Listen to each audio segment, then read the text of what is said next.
O'Connell, and this video is a brief overview of the Vietnam War and its historical impact.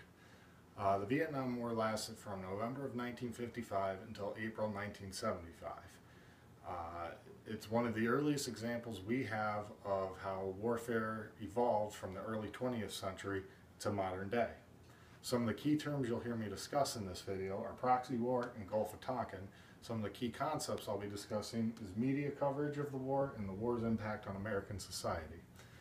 Now, initially, the war was a civil war between the North and the South of Vietnam. The North was communist, known as the Democratic Republic of Vietnam, and the South was anti-communist, known as the State of Vietnam.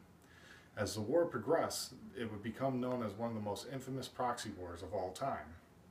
Now, initially, in the late 50s and early 60s, the U.S. would only give supplies and military advisement to South Vietnam.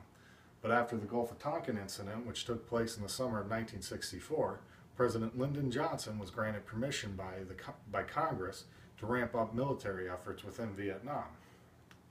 What sets this war apart from other wars is the media coverage. Now, prior to Vietnam, media coverage was slow.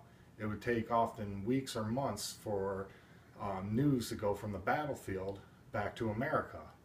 By the time Vietnam came around, this changed dramatically, because now there was color television, and within 24 hours, images of the war was reaching the living rooms of American people.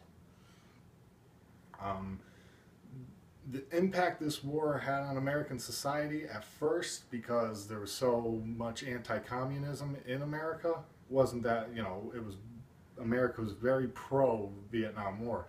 But by 1967, 1/3 of America disagreed with our involvement in the war. This had a lot to do with the counterculture and the anti-war protest. Now, it's 40 years after the war has ended, and to this day, there's still major debate on whether or not we should have ever fought this war.